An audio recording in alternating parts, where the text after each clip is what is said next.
हाल है तुहाडा?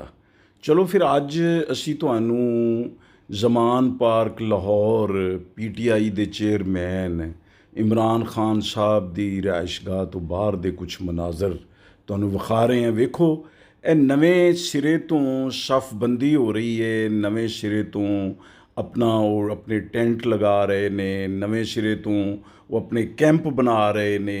जिहड़े इंतखाबात विच उम्मीदवार जिन्होंने टिकटां मिलियां ने उन्होंने उत्थे देखो ना ए वड्डे वड्डे कंटेनर ए भी आ गए ने, ते ज्याले ते अपने जिहड़े मतवाले ने वो किस तरह खड़े ने और सारा काम अपनी मदद आप दे तैयार हो गया है। ए वेखो किड्डे वड्डे वड्डे बैनर लगे ने, ए फिर कंटेनर तुहानू नज़र आ रहा है।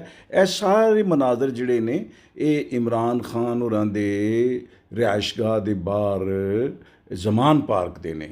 तो यह देखो सियासी सरगर्मियां ने, एक मेले का समा है, जिमें मेले च स्टाल लगते होंगे ने, हर खाण पीण दीयां चीज़ां भी सब कुछ है, हर चीज़ मतलब है कि इत्थे अवेलेबल हो जाती है इन्हों तो अपनियां लोग जिहड़े ने सियासी शऊर हासिल करके सियासी तरबियत होंदी है। मीडिया भी आंदा है, देखो मीडिया दीयां गड्डियां तुसीं वेख रहे हो किन्नियां मतलब है कि किन्नी तादाद विच खड़ियां ने। यह देखो जलसा गाह छोटियां छोटियां जिहड़ियां ने टुकड़ियां च जलसा गाह बनाए जा रहे हैं।